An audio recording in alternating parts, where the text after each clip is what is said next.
It's the Harris Football Podcast with your host, Christopher Harris. Welcome! Hey, everybody, welcome in. My name is Chris, and this is a ridiculous way to start talking to you for the first time in 2 months. Oh my goodness, we're back. Thank you so much for listening. How the heck are you? I hope you're having a wonderful summer wherever you are in the big wide world. And I'm so honored that you've come back and you're listening to this very stupid show with me, your very stupid host. This is the first show that I have made since May 8th. It is wonderful to get to talk with you. I was so excited to make a podcast. I actually got little butterflies, which is adorable. But now the microphone is on and it's my job to chat you up. We'll be talking about football, but more than ever, it feels like we're not really talking about football. This show is my main way that I connect with the world beyond my close circle, and I love that many of you, I think, feel the same way, feel connected, realize that there are people in the world out there who think and feel and like some of the same things that we do. My primary hope for this show, as always, is to win awards. No, I'm just kidding. My primary hope for this show is always to create something that makes people feel connected, because all of you do that for me so well, and I really missed you all. So it's great to be back. Of course, I've been spending much of my time this summer writing furiously away on the Harris Football Player Profile Almanac for 2025. I'm not really going to bug you too much about it right now because you still have plenty of time. You can pre-order at harrisfootball.com. It's a PDF. It's $22. If you get it out of the way now, great. You can pre-order, and then on August 1st, you'll get it delivered to your email. But anyway, that's largely what I've been doing, writing all those profiles, 200 and something profiles. It's all coming together, which is great. But what I really wanted to say was that back in April and May on the show, I said, hey, for people who pre-order, I'm going to do live streams where we'll get together and we'll hang out. You can ask me questions about football and about fantasy and about not all that stuff. And I did 2 of those, and they were great. They were so fun.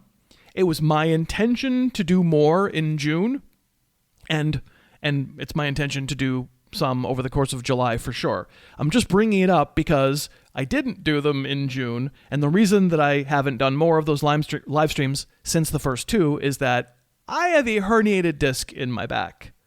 It is not great, pals. It hurts like hell. So for about a month, I've kind of been laid out, not really been able to do that much. So not all that psyched about doing live streams where I have to sit for an hour because it hurts. Hopefully I am getting better. And I just didn't want you to think that I was welching on my promise to do live streams for the people who pre-order. Next week, I am going to do one. By golly, I'm committing to it right now. Date and time to be announced. If you pre-order, or if you already have pre-ordered, you'll get an email with an announcement and a link.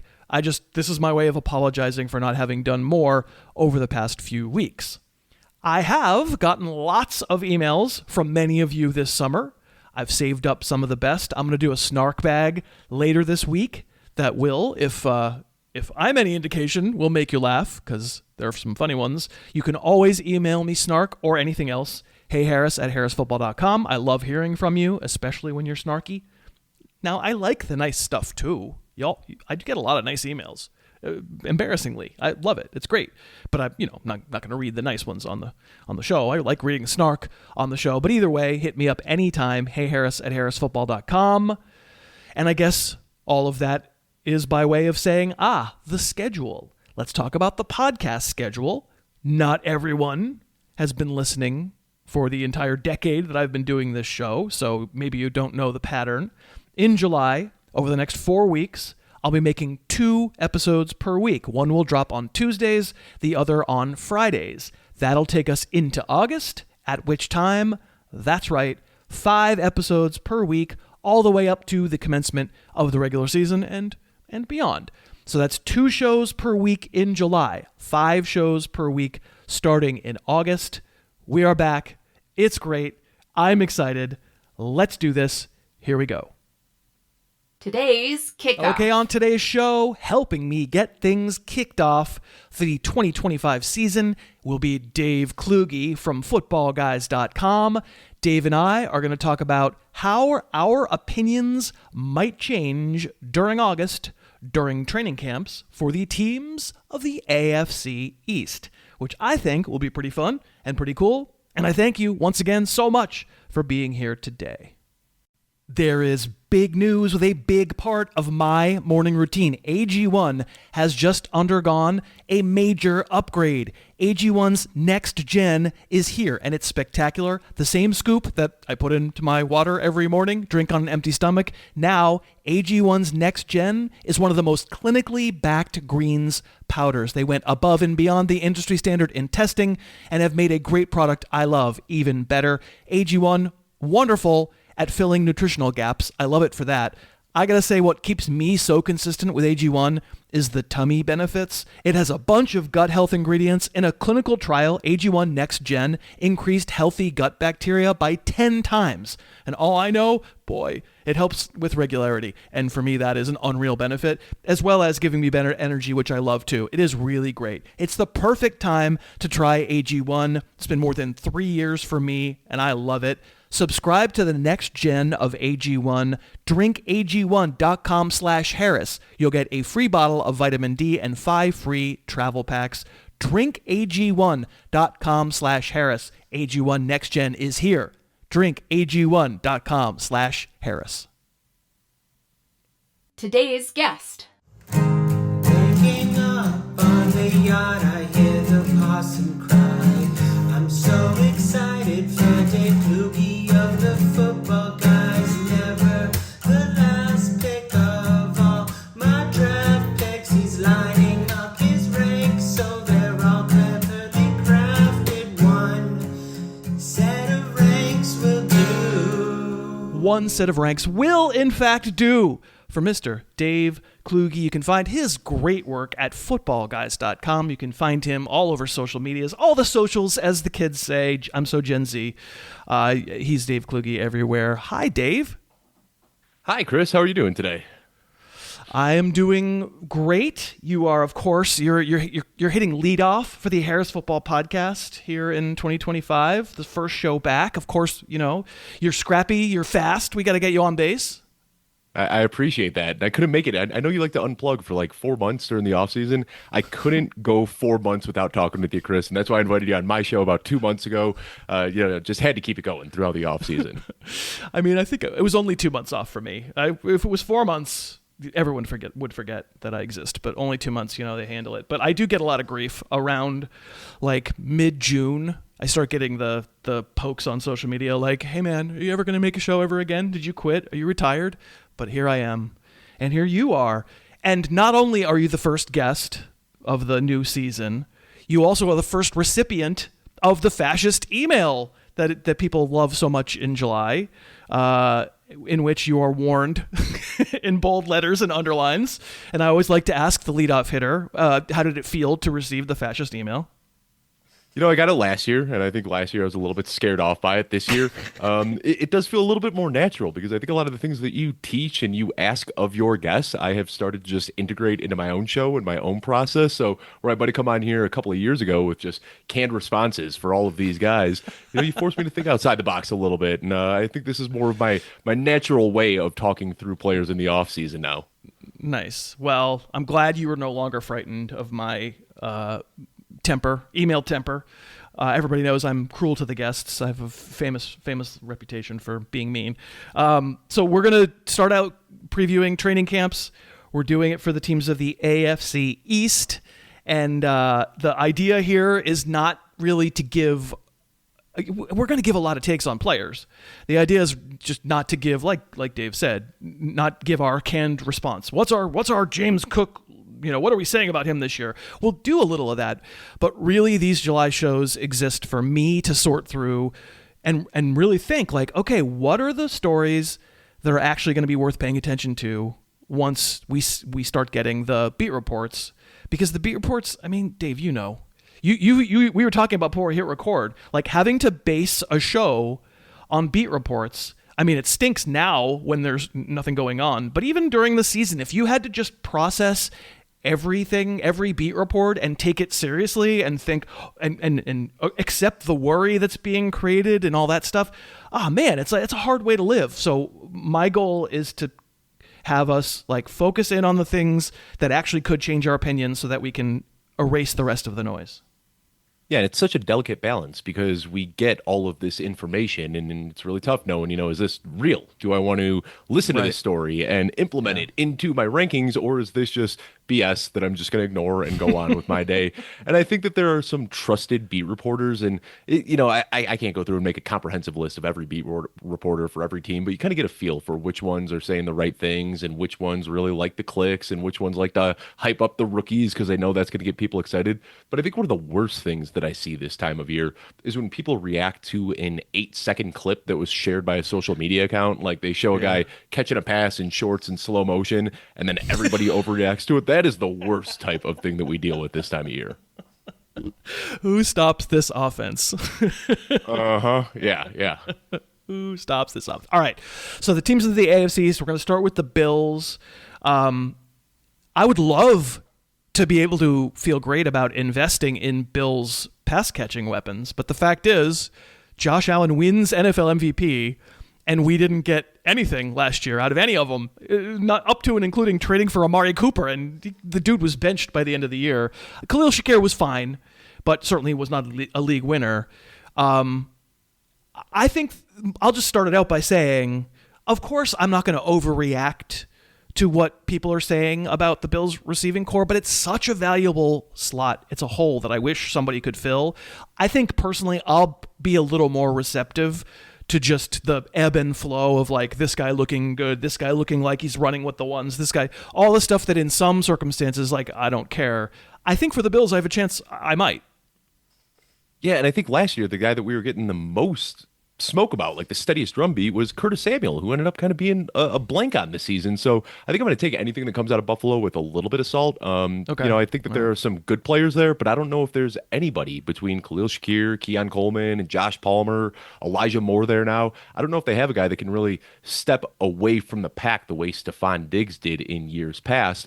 I think Keon Holman is the guy I'm probably going to be most cautious about. I didn't see a lot from last year that got me excited about Keon Coleman, but you got to remember, the other things that go into this. He's a former first-round pick, and he's fun, and he's marketable, and he does these fun clips on social media. So we know he's got the big play upside and contested catch abilities, and that does make for flashy plays in camp. So I think we're going to see a lot from the Bills Twitter, these videos of Keon Coleman doing spectacular things because that's what he does. But I'm not going to be able to adjust because I'm not crazy about what I saw his rookie season. I think the one guy we're getting steady reports out about right now are Dalton Kincaid. And maybe I'm a sucker, but I'm kind of eating up those reports a little bit because we did see a lot of promise his rookie season. And then last year, it was bookended by injuries early in the season and drops late in the season. And I think that has caused people to forget about his promising rookie season. So he's the one that I might buy into a little bit of hype with is Dalton Kincaid. But I think the receivers here are all pretty level. And I think we're just going to see the ball spread around a lot like we did last year. I think I'm going to, we call Keon Coleman the little black backpack around here. And it stems from, that's like a 90s song, right? Stroke 9, I think that's a song. But it stems from a scout saying that Keon Coleman wears defenders like a backpack, which I think they meant it as praise leading up to the NFL draft. But if I thought about it, I can't shake them. Yeah, exactly. It's like, I'm not sure that's necessarily a good thing. I might be I hated what I saw. I talked about Keon Coleman again and again on the show last year. Like, I'm not seeing anything. All I see is a guy running the rail and not getting open and usually not getting the ball. And even when he does get the ball, it's like, yeah, the athletes in the NFL are just better. So you can't just reach over them and catch everything. I'll be a little susceptible because he's a young player. I don't think it's like, what do I specifically need to hear on Keon Coleman? I'm asking myself out loud. I'm thinking on the fly. Probably you're right. Like a highlight of him winning in shells, over a defensive back isn't interesting to me. I guess if I hear he's running posts, if he's running crosses, if he's running, more than just go routes, I might be a little susceptible to it. Maybe I'm being a little more of a sucker on him. and you're being a little more a sucker on Kincaid. But there's at least, because it's such a valuable situation, there's at least something that we would love to come up with a solution for somebody who might be able to help us because Josh Allen's amazing. Right. But I think Josh Allen is at that point in his career where he's realized that he can win and he can play really good football without Stephon Diggs. And we're seeing this from Patrick Mahomes now. He's got Rashee Rice, of course, a wide receiver one there, but he was fine last year without Rashee Rice, just spreading the ball out to everybody. And we saw this from late career Tom Brady as well. I think that we might just be at that point in Josh Allen's career where if you drop a prime Randy Moss into his lap, it can elevate him in the entire offense. But I think he can do just fine without that guy. And I think that's why we didn't see them making a huge push in free agency or in the draft to go out and address the wide receiver room, because I think they're pretty content with what they've got. Yeah, I mean, the Brady thing is exactly. I made the I'm elbows deep in the almanac right now, and the Brady comparison for Mahomes and Allen, but both. I basically was like, teams decide they can cheap out at receiver because the guy can make it work, and that's what happened with late career Brady with the Patriots. Now then he goes to Tampa and he's got great weapons and they win a Super Bowl. But yeah, I think that's well said. All right, James Cook. Entering the last year of his rookie deal, there was a lot of noise about wanting a new contract. It really doesn't seem like the Bills are going to give him one. If I were making a guess right now, I kind of think James Cook's going to be playing for another team next year. But this year he's playing for the Bills. He did show up for mandatory minicamp. If a running back, especially a running back, wants a new contract, the only way he can get it is by holding out. What will you pay attention to with Cook? I think if all systems were go, we would like him and, rating him as like a second round pick probably in most fantasy drafts. So probably the only way his fantasy stock can go is down. But what will you be paying attention to?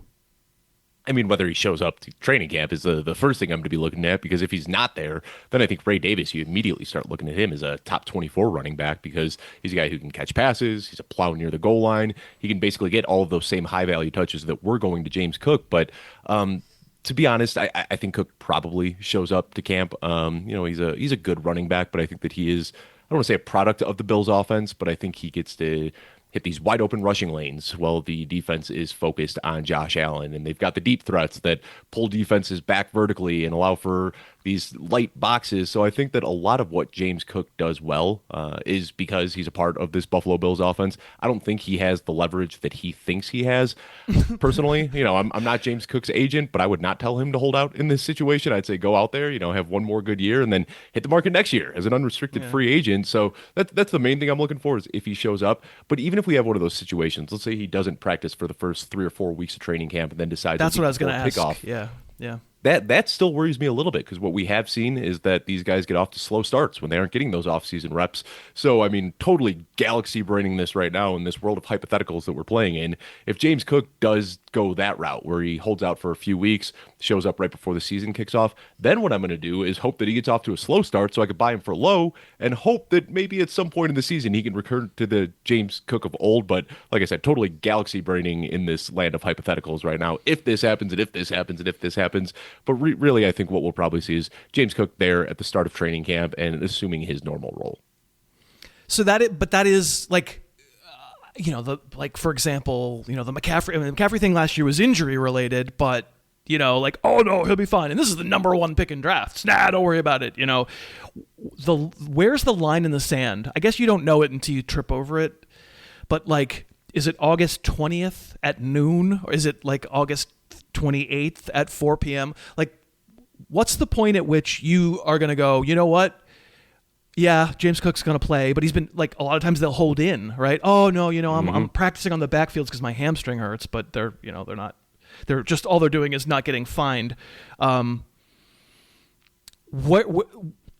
don't expect an answer that I'm going to hold you to, I promise. But just to get the listeners' minds around, if there's Cook is not with the offense, is there a date that you would have in mind, a spot, a point in training camp at which you would say, okay, now he just needs to go lower in my ranks? You don't have to tell me an exact time date, but I think the first two preseason games, if he misses those first 2 preseason games, at that point, I'll start signaling the alarms a little bit, and I'll get worried at that point. Still, he could still come back, get 2 preseason games under his belt, get a few weeks of training camp. We'd feel a little bit better about that. But if we're 2 weeks into the preseason and he's still not playing, then I'm getting a little bit worried. But this isn't really a definitive answer, but I think one of the biggest mistakes I made last year in training camp was overlooking injuries.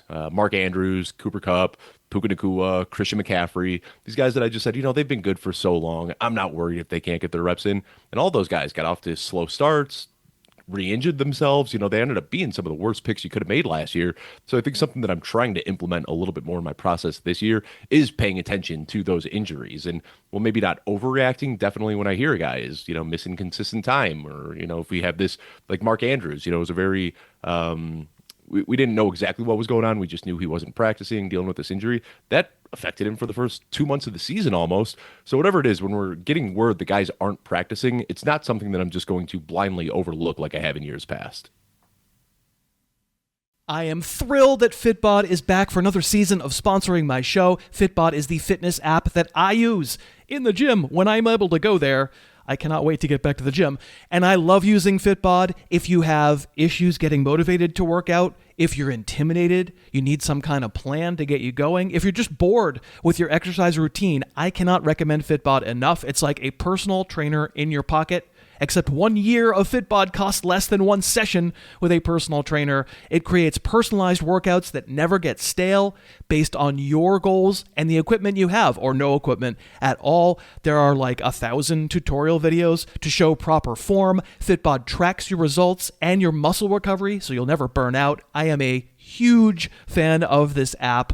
And if you're trying to get in the habit, Fitbod really will help you get there.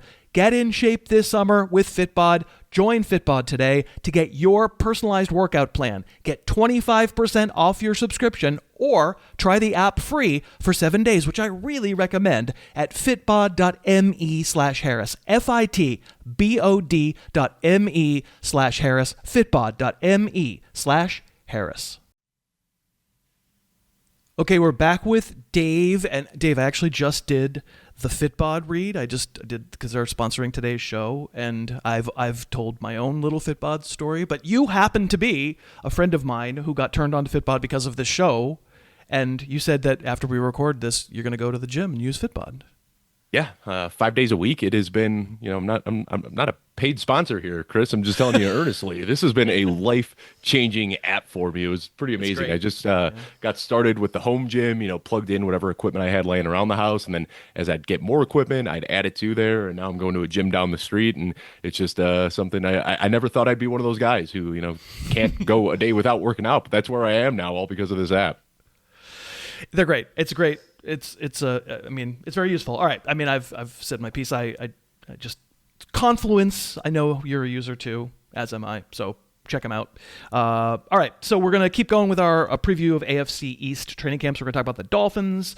I think it's hard to talk about the Dolphins, and especially hard to say that opinions are going to really change and warp, and we're going to feel super different, because until the games count, I don't really know what that offense is going to be, because towards the end of last year, to me, watching back lots and lots of film for the Almanac, it was obvious that Mike McDaniel had just changed the way he was calling plays, a million little checkdowns to Jonnu, because they were trying to protect Tua's head. And I don't know how much you can learn about that in training camp. Are there any clues? I kind of think the answer is no, so we don't have to spend a lot of time on it, but are there any clues that you can look for that the 2023 offense is returning? I mean, we already got Cameron Wolfe. I don't know how you feel about him, beat reporter for the Dolphins. I think he does very good work. And about 3 weeks ago, he said that Tua Tagovailoa is focusing on getting the ball out quicker. This is a guy last year who was throwing the ball at a faster rate, almost not holding onto the ball at all. Like you said, it was just checkdowns to Devon Achane and Jonnu Smith. And now they're saying that a focus for this offseason is to get the ball out of his hands even quicker. So I don't know if that is assuredly the route that we're going to go, but it sounds like we might already have some clarity on the situation.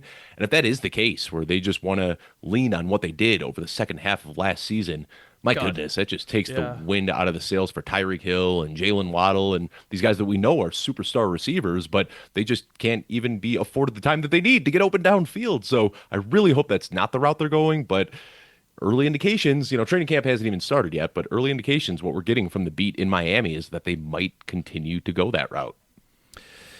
So it's tough. It's tough for me to really of course, what quarterback is going to say, we're really focused on me holding the ball for 10 seconds, and plus everybody, Tua knows that everybody is totally concerned and freaked out about him. And like I am too. And he's been a flag player 2 years in a row, worked out great 2 years ago, not so much last year.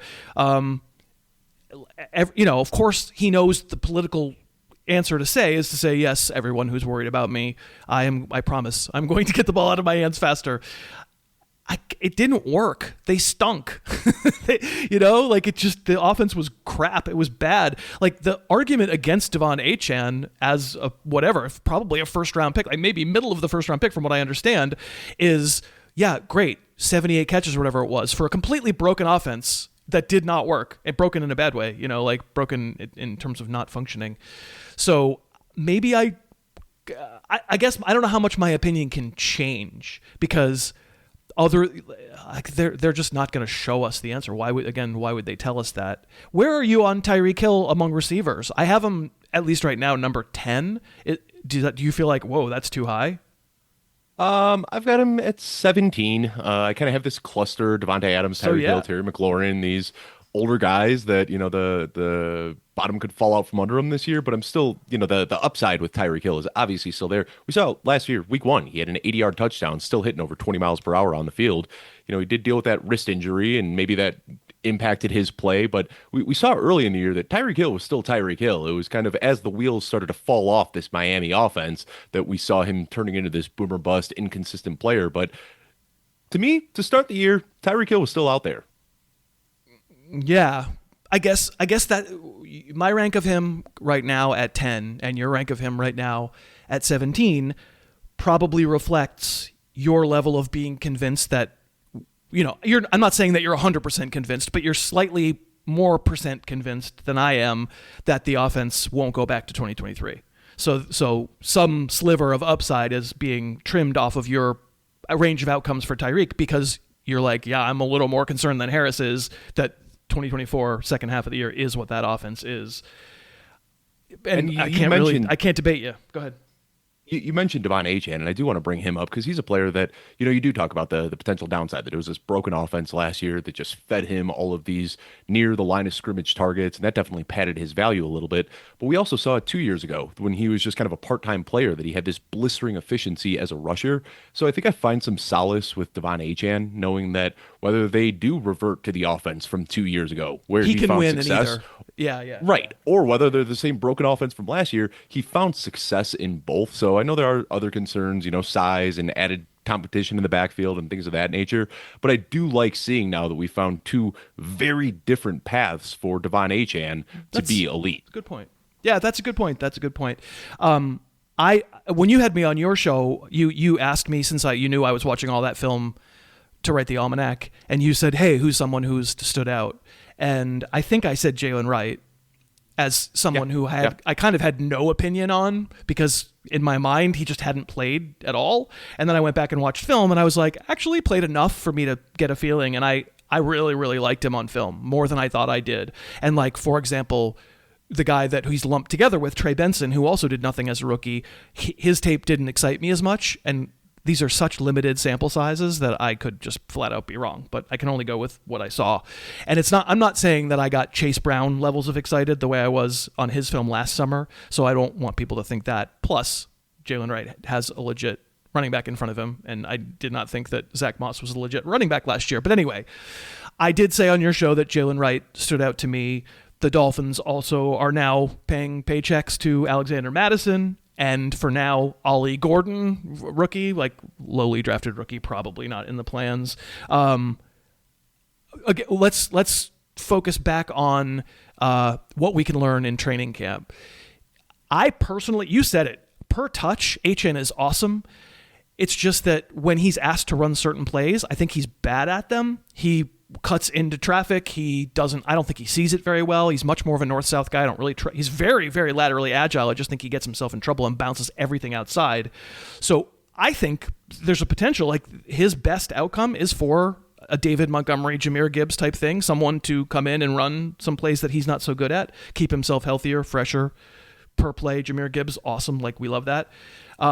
Is there stuff that you feel like we could hear in August in training camp that could convince you that someone among the others for Miami might elevate themselves to that kind of role?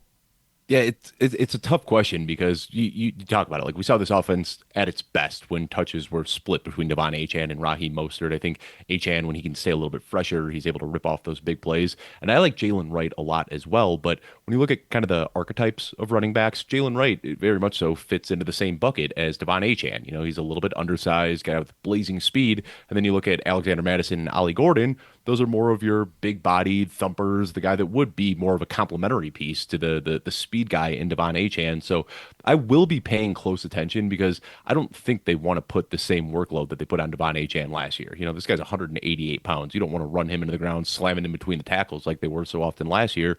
So I could see Alexander Mattison or Ollie Gordon being the guy that is immediately, you know, has standalone value, doesn't need an injury or anything to come out there.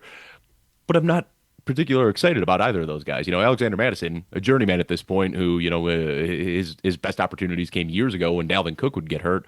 Ollie Gordon is a guy who, you know, if you're into Devy and Dynasty, people were really excited about him a few years ago at Oklahoma State, but he fell off big time last year and didn't look like the same player he did a couple of years ago. So I think schematically, it makes sense to have a guy who can take those early down touches, but I don't know if Jalen Wright is the guy that can do that, and I don't know if Alexander Mattison and Ollie Gordon are either. So while I don't have a lot of faith in these guys, what I want to do is pay attention to the beat here, and hopefully there's some sort of clarity that comes out where they just say, hey, Ollie Gordon is blowing people away right now. He's going to be involved in the offense. If we get a report like that, then I will firmly take a stance on who the RB2 to draft is. But right now, I don't have a ton of enthusiasm about any of these guys.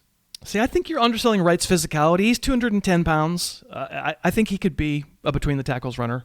I see some physicality. I saw him. I wrote up his Almanac profile. People will be able to read it in August.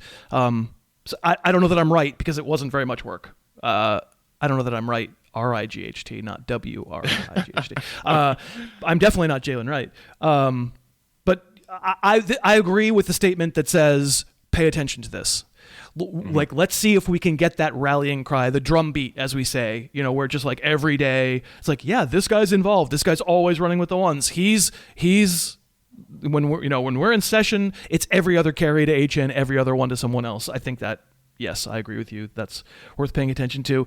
A little bonus question, because one of the most recent NFL transactions during this fallow period is that Darren Waller came out of retirement and insisted on a trade to the Dolphins. So the Giants traded his rights to the Dolphins at the same time as Jonnu Smith leaves the Dolphins and goes to Pittsburgh. Are you willing to indulge any Darren Waller hype? Oh my God, you can't believe how this guy looks in training camp, or are you just going to be like, no, he's tight end 24, and then, you know, I'll add him on waivers? Yeah, I'm about as hyped for Darren Waller in Miami as I was last year for Odell Beckham Jr., which is very, very minimal. Yeah. There's not much excitement there. I just published my top 36 tight end rankings today on Football Guys, and he was tight end 30 for me. Yeah, 26 for me, and I agree. I don't think there's anything that could happen in camp that would make me thrilled. If only because, my goodness, the poor guy, but he's just so injury prone. Even if he came through camp, my God, I'm so fresh. I haven't played football in a year. I just don't feel like it would last, and I would need to see it last for. And I don't know if you're an NFL historian, but do you remember anybody ever retiring for a couple of years and then coming back in their mid-30s and having a success story? Because I can't think of any single example. All right. Jets. Let's do a little Jets talk. Breece Hall, like James Cook, entering the last year of his rookie contract. The difference with Breece Hall, though, is that he doesn't have any leverage because he's coming off a disappointing season in which the Jets' entire offense was very disappointing. I assume, therefore, that Breece Hall's only path to a contract is to prove it and therefore show up and play well. You know, already, right when Aaron Glenn got hired, started talking about three-headed running backs like, I don't care what the coach says. They're not going to tell us the real plan. But I guess it's the same question that we just had the conversation about Dolphins training camp. When it comes to Jets training camp, do you feel you'll be susceptible to the drumbeat, as we say, about Braylon Allen and or Isaiah Davis? Could you get to the point where it could start affecting your Breece Hall rank, do you think? I really don't think so. I think Breece Hall is just such a better running back than the other guys that are on this roster. And we heard these quotes from Aaron Glenn like a week after he signed with the Jets, and I think Agreed. that once he spends a few months, all of installation and all of training camp, and you're seeing what Breece Hall can do alongside Isaiah Davis and Braylon Allen, I think it's going to be no question who the best running back is here. And it's such a different NFL today than it was years ago. I think people are going to say like, oh, well, Davis and Allen are going to be involved, and of course they are. I mean, we saw 2 years ago, Breece Hall gave us a top 5 season on a 68% work share. He's never going to be a full-blown workhorse running back, but what he does in the passing game, what he does with the explosive plays, that makes up for the lack of touches that he might get. So yeah, I think Braylon Allen and Isaiah Davis might combine for 30-40% of the touches in the backfield, but Breece Hall can still give you a top 5 season on that workload. It's a great point. It's a little chart that I have that I put together last year for the Almanac, and I redid it for this year, which is percent of teams' carries in games where the running back was healthy, where the starter was healthy. So not just dividing, the total number of carries by the team carries, only accounting for the team carries in the games where the player actually played, because that's obviously, if he was out in week 11, why are we counting those carries? He might have gotten some. Right. So to your point about how different the NFL is and how, oh my goodness, there's always somebody be stealing carries. Literally every team. There were 4 running backs that got 80% of their work share when they were healthy. There were like 8 that got 3/4. It's just there's gonna get this is the NFL now. Sorry guys, you're not gonna get the true workhorse. Jonathan Taylor was the only guy over 82%. He was at 92%, which, I wonder why Jonathan Taylor keeps getting hurt. But anyway, Breece Hall was like Breece Hall was a 2/3 guy. You know who else was 2/3 guys? James Conner, Josh Jacobs. Bijan Robinson had a lower carry share than Breece Hall did last year. Like, sorry, there's just going to be other guys. So that's by way of saying I pretty much agree with you, but indulge my fantasy for a moment. Let's imagine that we don't expect that Aaron Glenn is going to keep singing the same tune, but what if we get the same kind of rallying cry all through camp from the beat reporters about what they're seeing, the way I was just saying about Jalen Wright or someone else? I'll just speak for myself. I still will probably not believe it as much because I think Braylon Allen's pretty good. He's a particular kind of good. He's like James Conner type player, but maybe a little worse. I thought he was like better last year than James Conner. Then turned out James Conner had a lot left and Braylon Allen was less good than I thought. But I'll listen, but I think the end result of me getting a lot of Braylon Allen hype might be me raising Braylon Allen a little bit, but I doubt it'll result in me lowering Breece Hall at all. Right, and that's it. I don't think I can lower Breece Hall. And again, I've been building my mind palace brick by brick all offseason, Chris. And I think something that I've thought about a lot with this situation is that if Aaron Glenn truly does believe that Breece Hall, Isaiah Davis, and Braylon Allen are all equal players, or even that Braylon Allen is an equal player to Breece Hall's on the final year of his contract. You'd think that they'd want to get some sort of return for him if they don't see him as this kind of cornerstone piece of the offense. So my hope would be that if, for whatever reason, that is how Aaron Glenn decides to evaluate the talent in this backfield, that hopefully Breece Hall at least hits the trade block and then ends up on a team where he is afforded more touches. But the two outcomes I see here are either that Breece Hall is much better than the other running backs in this backfield, or that they don't deem him to be better than that, and then in which case he gets traded to a team that hopefully does value him a little bit more. We are so lucky to be sponsored again this season by Lisa, makers of the mattress I sleep on every single night. I just got back from Massachusetts. I have a Lisa there. I have one here in LA. It's the only mattress I really want to sleep on. And listen, I know not everyone hearing the sound of my voice right this moment needs a mattress this very second. But if you do, if you've been putting it off, if you've been waking up stiff and sore, put it off no longer. My sister texted me yesterday, hey, what's that mattress company you always talk about? My friend needs a new one. It's Lisa. They've got lots of mattress feels. They'll send a mattress direct to your door. You get 100 nights to sleep on it. If you don't love it, it's no problem. They come pick it up. No questions asked. Right now, they've got their extended July 4th sale going on. 25% off site-wide at leesa.com. And if you check out using the code Harris, you'll get $50 taken off the top of that. Lisa.com for 25% off site-wide. Get $50 off on top of that by using the code Harris. I love it. I really do. I am very spoiled sleeping on a Lisa. If it's time for a new mattress in your home, lisa.com and use that code Harris. Okay, we're back with Dave, and we're in the middle of talking about the Jets training camp and what we'll be paying attention to. The only pass catcher, I don't think you're going to be susceptible to a lot of hype on a lot of other Jets pass catchers other than Garrett Wilson. And I doubt that you're going to be coming on this little podcast that could and telling me that Garrett Wilson stinks, and that's why he hasn't performed well the past couple of years. But, of course, we have questions because we have questions about Justin Fields. The Jets they have committed to the bit. If anybody thought they were going to get a young quarterback to potentially threaten Justin Fields, nope, it's Tyrod Taylor as the backup. Like, there is no alternative. This is the Justin Fields show. And that worked for DJ Moore just 2 seasons ago. DJ Moore had a huge season, even though we know Justin Fields is what he is and isn't great. And you have a lot of Justin Fields experience that I'm tapping into right now as a Bears fan yourself. In order to get a handle on Garrett Wilson, what will you be paying attention to in camp, if anything, that might change your opinion on Wilson via your opinion on Fields? I've already got Wilson. I don't know where you've got him ranked, Chris. I've got him at my wide receiver 15, and I think it's going to be pretty tough for me to move him up or down from there. Okay. Justin I have Fields 18. Clearly, 18. Yeah. So we're pretty close on there, and I probably am, a little bit more on the high end range of outcomes here because what you talked about, we saw DJ Moore, what he did a couple of years ago with Justin Fields.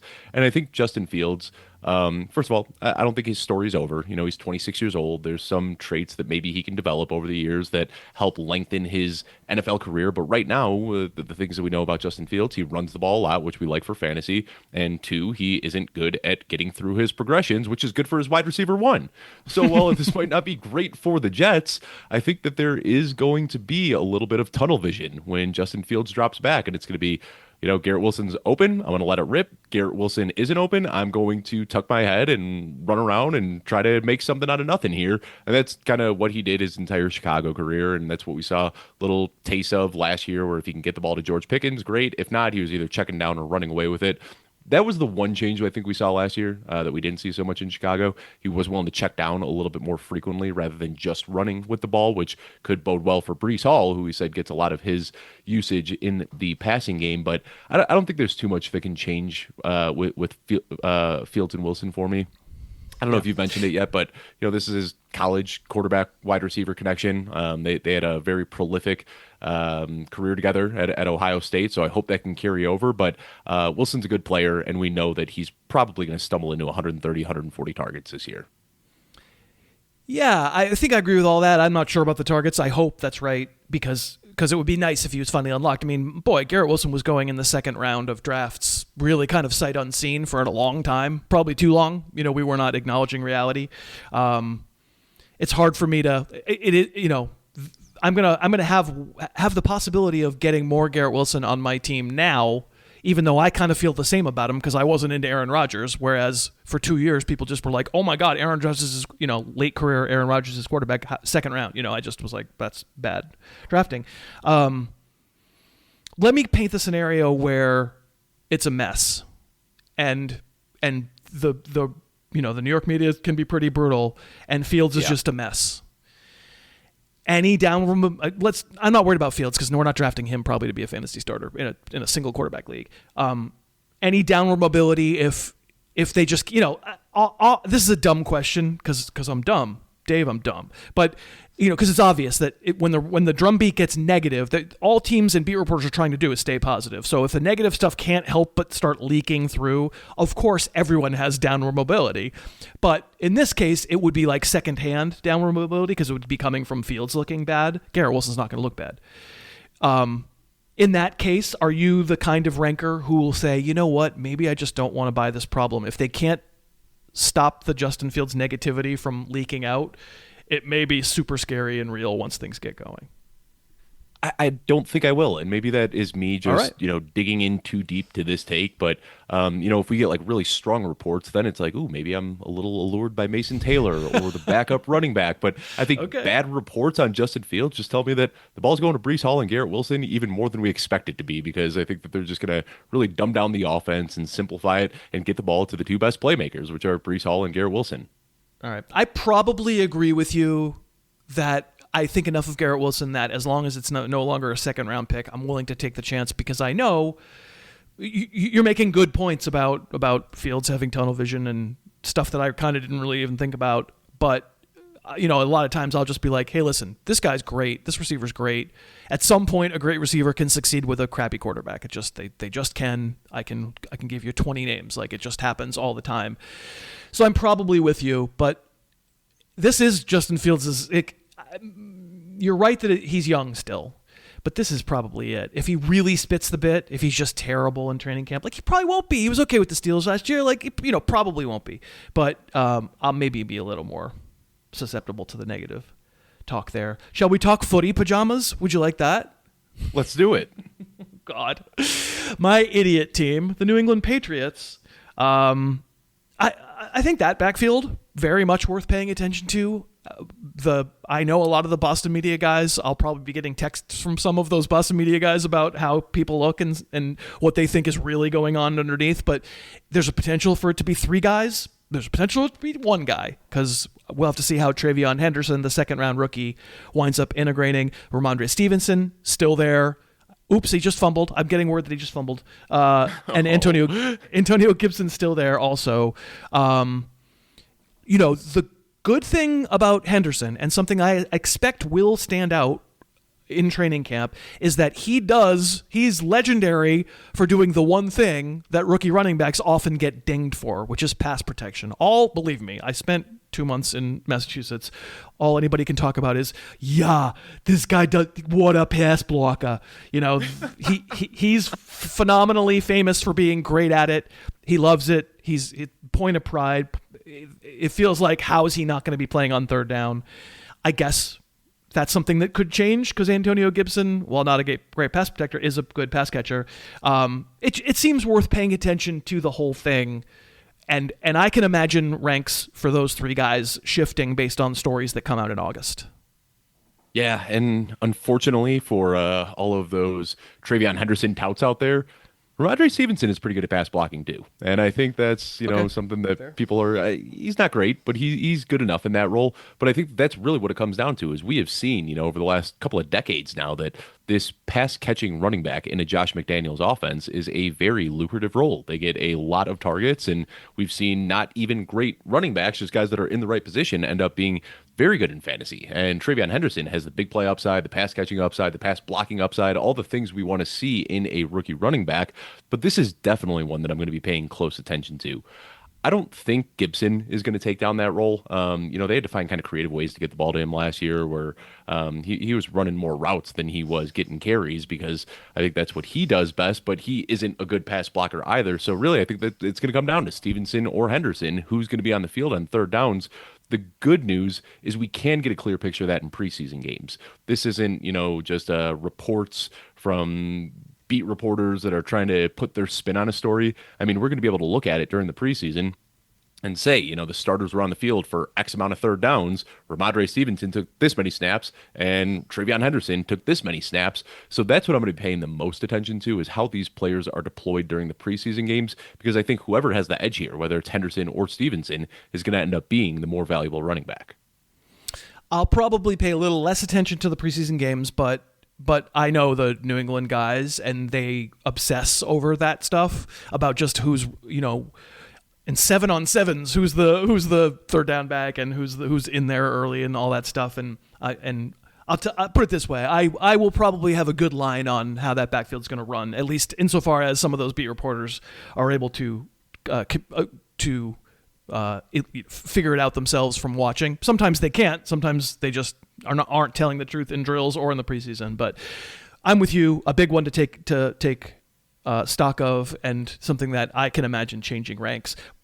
I rank Henderson a little ahead of Stevenson going into camp already, and I don't want to go. I don't want to go crazy on Henderson because he is a rookie running back. The good thing is that he's just not. All those rules about beware of rookie players who get too much hype. It's the Patriots. We don't need to worry about that. You're not going to be burning a second-round pick, a first-round pick. Like, I don't get mad if people reach for rookies in the 6th round. That's fine, buddy. No problem.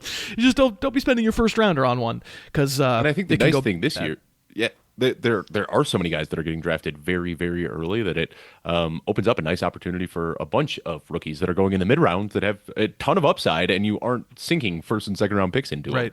It's absolutely fine. So maybe I'm wrong. Maybe Anderson does have more upper mobility just for the I often joke about how I should put out a set of ranks for the people who want to play it risky, and another set of ranks for the people who want to play it really safe.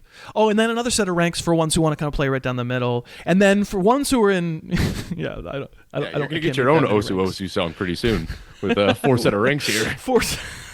Oso. A little shout out to Oso, certainly listening to the show. I think they know how much I love them, so they do not know anything, and I'm sure they do not care at all about this show. Anyway, receivers in New England.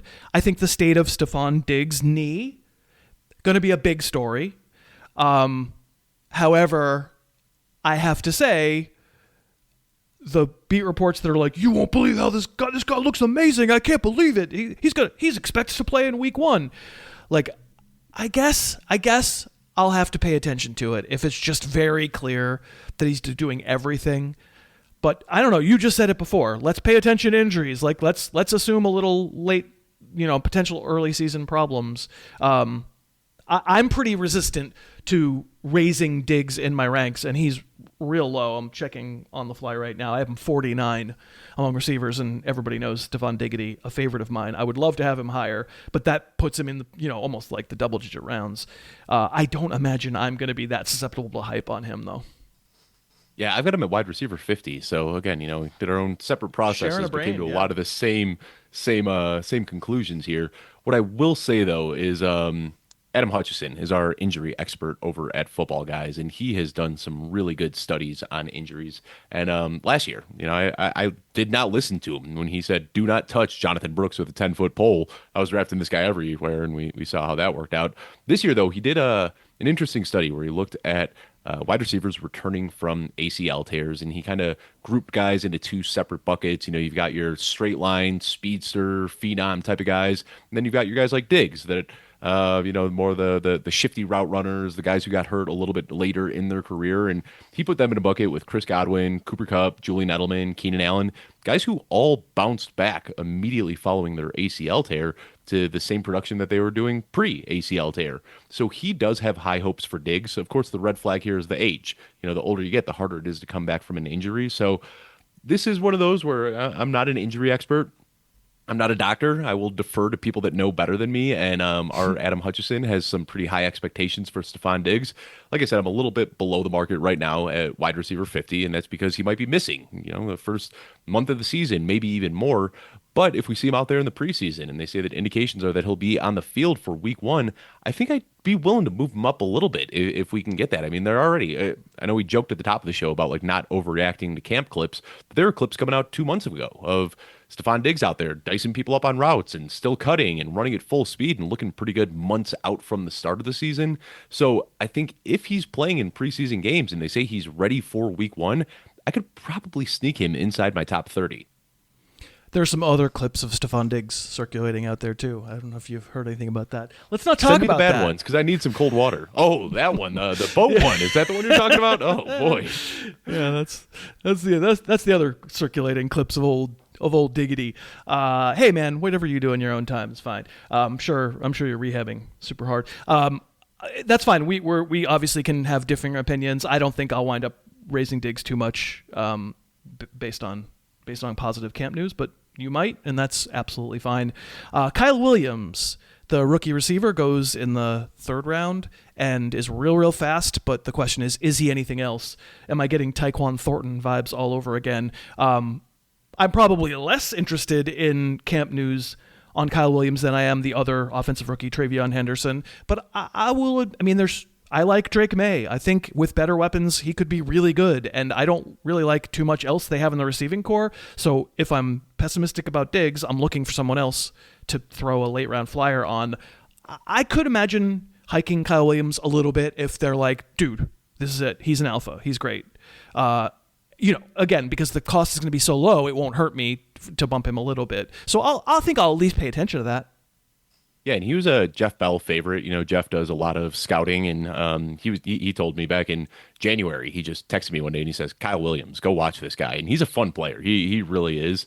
But at the end of the day, round three rookies have a very low hit rate, and this time it's always best case scenario for every player coming into the league. But the reality is, it's going to be an uphill battle for him to find relevance there, and it's a pretty crowded wide receiver room. I don't think they have anybody standing atop it right now. But I think the one guy I get most excited about, even more than Kyle Williams, is Demario Douglas. It sounds like he's already. Again, I am. And a lot of this comes down to the offensive change. We see Josh McDaniels back there. He has revolved his passing game around that slot receiver. And last year, Demario Douglas took 5 times as many snaps out of the slot than anybody else there. I think it was a pretty broken offense last year. But I think now expecting growth from Drake May, Josh McDaniels back in the picture, Demario Douglas being the slot receiver, he's the one player that I might be willing to go back to the well on, just because, like you said, we like Drake May, we believe in him, but there's a huge dissension right now between how people feel about Drake May and how people feel about the people that are going to be catching passes from Drake May. Yeah, but that's Josh Allen, like it could be nobody. The answer could be nobody if he's and he could still be good. And I don't mean to yell at you because like in my PPR ranks, I have Kyle Williams 72 and Douglas 80. So I'm just saying that I think Demario Douglas for me is probably going to stay at 80-ish. I don't think he's going to be in draftable territory. I didn't really even give him the full endorsement over the past couple of years, but certainly knew that there was PPR hype on a player, and they didn't have anybody good last year. And they're throwing it to some Lulus. They're throwing it to some bad players.